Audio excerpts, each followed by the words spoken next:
கொஞ்சம் வாங்க தயவு செய்து வாங்க. காத்திருக்கணும், கொஞ்சம் வாங்க அப்படியே.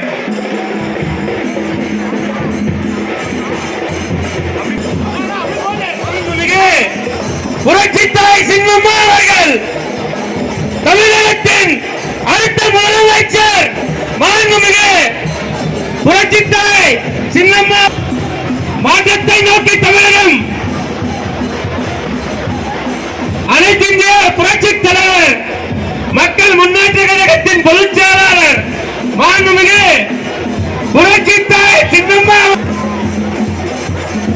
மக்களால் நான் மக்களுக்காக நான் அதேபோல் எங்களுடைய புரட்சித்தாய் சின்னம்மா அவர்கள் மக்கள் முன்னேற்ற கழகத்தின் பொதுச் செயலாளர் மாண்புமிகு புரட்சித்தாய் சின்னம்மா அவர்கள் இந்த தேர்தல் சட்டமன்ற தேர்தல் நிறைய கட்சிகளுக்கான ஒருத்தருக்கு ஒருத்தர் எதிர்த்து நிற்கிற தேர்தல் அப்படின்னு மக்கள் நினைக்கவே கூடாது.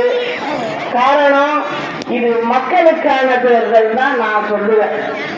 எதனால அதை சொல்றாங்க அப்படின்னு என்னன்னா, கிட்டத்தட்ட 12 லட்சம் கோடி இந்த திமுக அரசாங்கம் கடன் வாங்கிட்டாங்க. அதுகளையும் சரி செய்து மீண்டும் திறக்கப்படும்.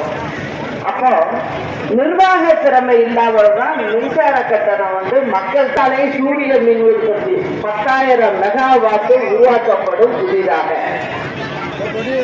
அரசு ஊழியர் பயனளிக்கக்கூடிய வகையில் புதிய ஓய்வூதிய திட்டம் கொண்டு வரப்படும். காவல்துறையில இப்ப ஒண்ணு கேட்க முடியல. எந்த